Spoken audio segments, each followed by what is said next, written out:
What's good? It's Russell King here. Today I'm finna go on my official AEW Dynasty review. I'm finna go ahead and jump straight into it because this pay-per-view as a whole really just really is frustrating. We start off with Will Ospreay versus Kevin Knight for the quarterfinal, the first match of the Owen Hart tournament.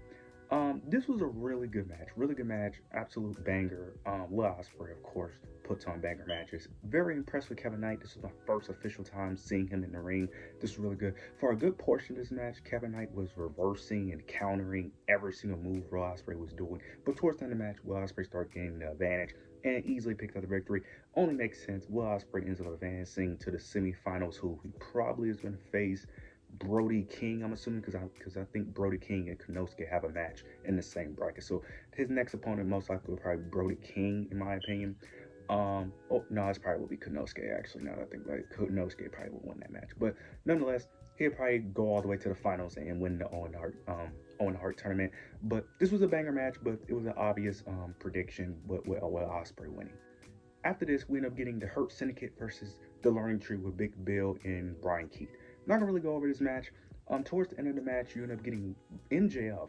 He ends up interfering, trying to prove his worth to the Hurt Syndicate. He ends up punching Big Bill with the Dynamite Diamond Ring.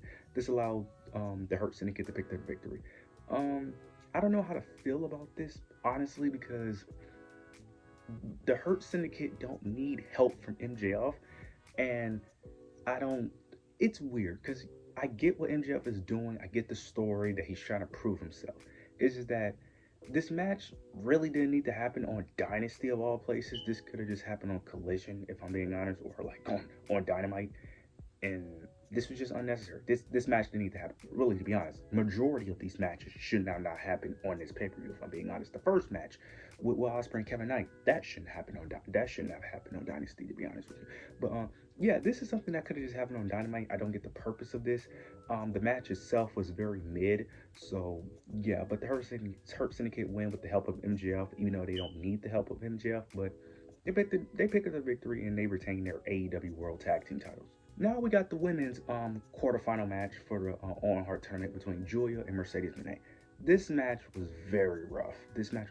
And I wasn't excited for this match, mainly because I'm not a big fan of Mercedes, but also mainly from her character standpoint. But even from an in-ring, I had a feeling this match was going to under-deliver because of Julia, because Mercedes is great in the ring, amazing. It's really Julia that I was concerned about, and it really showed in this match because this match wasn't bad, it wasn't good either, it was just whatever.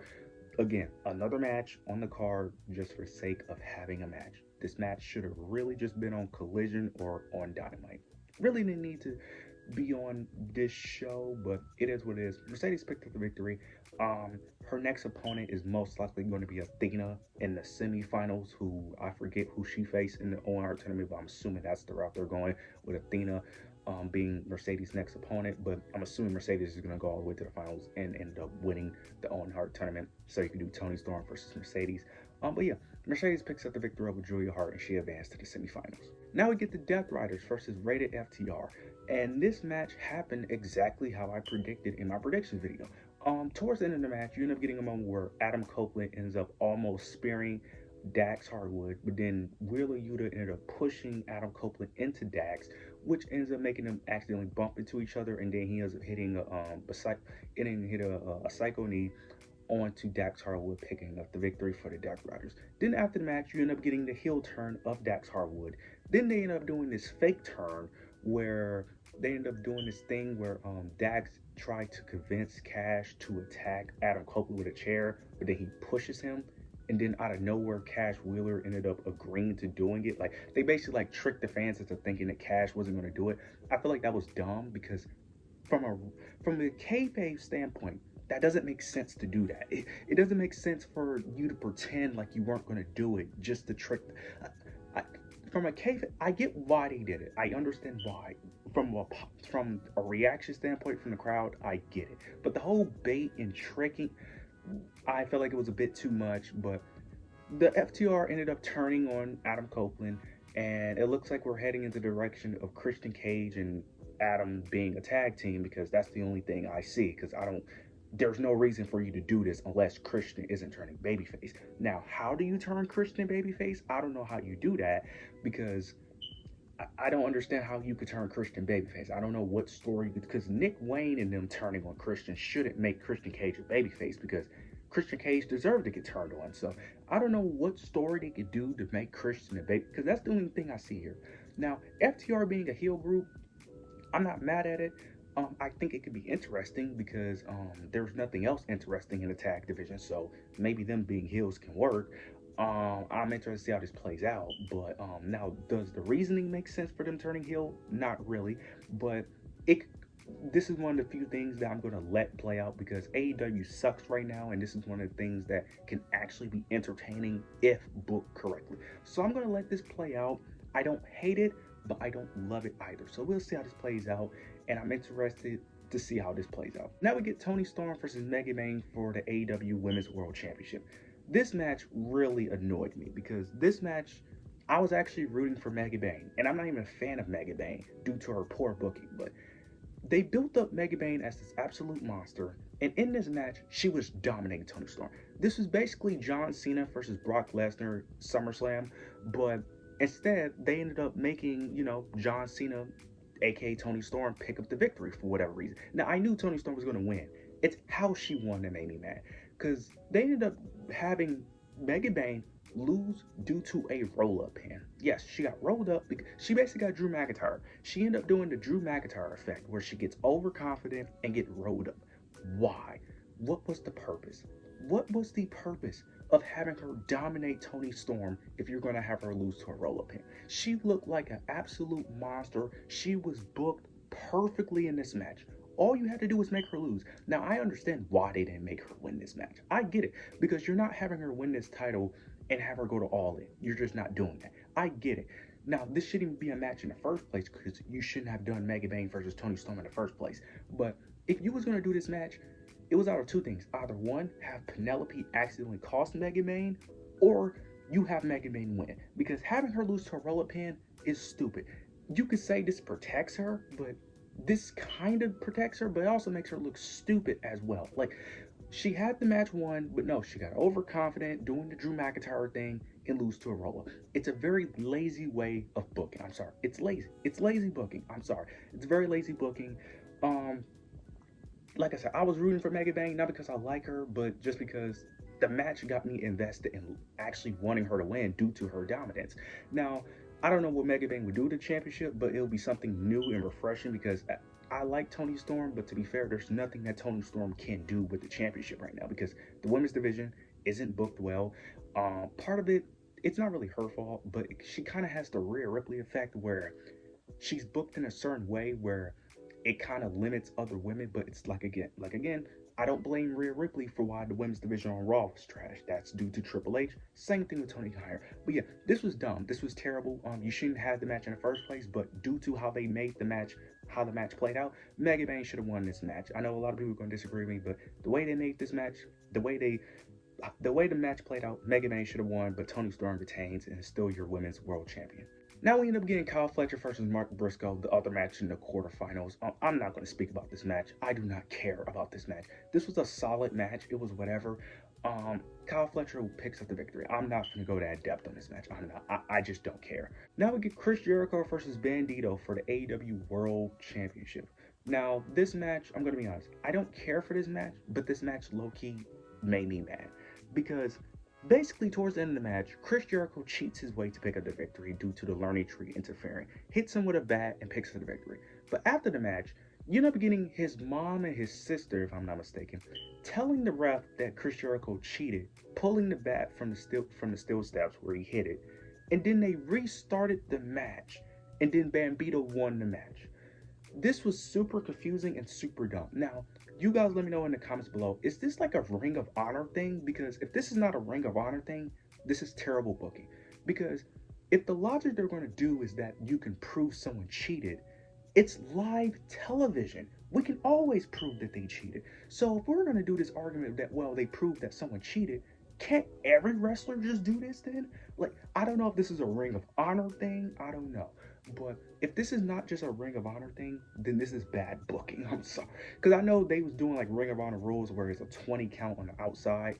Fine, but if this is not strictly a Ring of Honor thing, if this is just something they just pulled out of nowhere, this is dumb. Also, if you wanted Bandito to win the match, just have him win the match. Why did you have to have Chris Jericho win? And it makes no sense. Now, like I said, I don't even care. I haven't even watched this feud. The only thing I know about the feud is the recaps that they show during the show. But this was just dumb. This also shouldn't have been on the card. Why is a Ring of Honor title on the Dynasty? Like, I don't get it. I don't understand it. I don't get this company. I don't understand it. I don't get it.